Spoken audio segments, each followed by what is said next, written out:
அன்பார்ந்த சகோதர சகோதரிகளே, இன்று தவ காலத்தின் 29ஆம் நாளில் இயேசுவின் சிலுவை பாதையில் நாம் தியானிக்கிறோம்.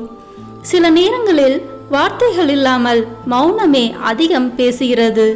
வேதனை, துக்கம், அன்பு இவை அனைத்தும் மௌனத்தில் வெளிப்படுகிறது. சிலுவை பாதையில் இயேசு பல இடங்களில் மௌனமாக இருந்தார்.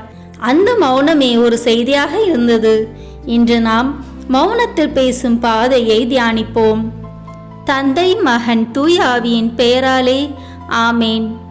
திவ்ய இயேசுவே, உம்மை ஆராதித்து வணங்கி உமக்கு நன்றி அறிந்த தோத்திரம் செய்கிறோம்.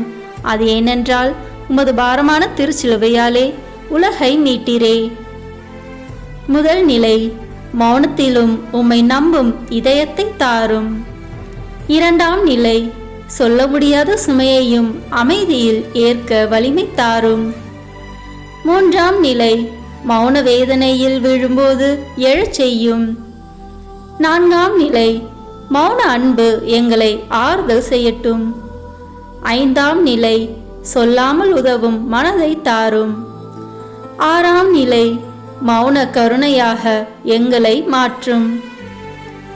ஏழாம் நிலை, மௌனத்தில் கூட நம்பிக்கை காக்க அருளும். எட்டாம் நிலை, மௌனத்தில் ஆறுதல் தரும் இதயத்தை தாரும்.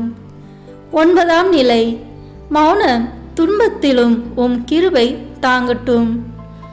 பத்தாம் நிலை, மௌன அவமானத்திலும் உம் அருகாமை உணரச் செய்யும். 11ஆம் நிலை, மௌன வேதனையிலும் அன்பு அணையாததாக இருக்கட்டும். 12ஆம் நிலை, மௌன மரணத்தை மீட்பாக மாற்றினீர். 13ஆம் நிலை, மௌன துக்கத்தில் ஆறுதல் தாரும். 14ஆம் நிலை, மௌனத்தின் பின்னர் உயிர்ப்பு பேசட்டும். எங்கள் பேரில் தயவாயிரும் சுவாமி, எங்கள் பேரில் தயவாயிரும். எங்கள் பேரில் தயவாயிரும் சுவாமி, எங்கள் பேரில் தயவாயிரும். மரித்த விசுவாசிகளுடைய ஆத்துமாக்கள் சர்வேசனுடைய இரக்கத்தினால் நித்திய சமாதானத்தில் இளைப்பாற கடவன. ஆமேன். கர்த்தாவே, இன்று மௌனத்தில் பேசும் பாதையை நீர் எங்களுடன் நடந்தீர். எங்கள் மௌன வேதனைகளை நீர் அறிந்திருக்கிறீர். சொல்ல முடியாத துன்பங்களிலும் உம் அருகாமை உணரச் செய்யும். மௌனத்தில் உம்மை கேட்கும் இதயத்தை தாரும். ஆமேன்.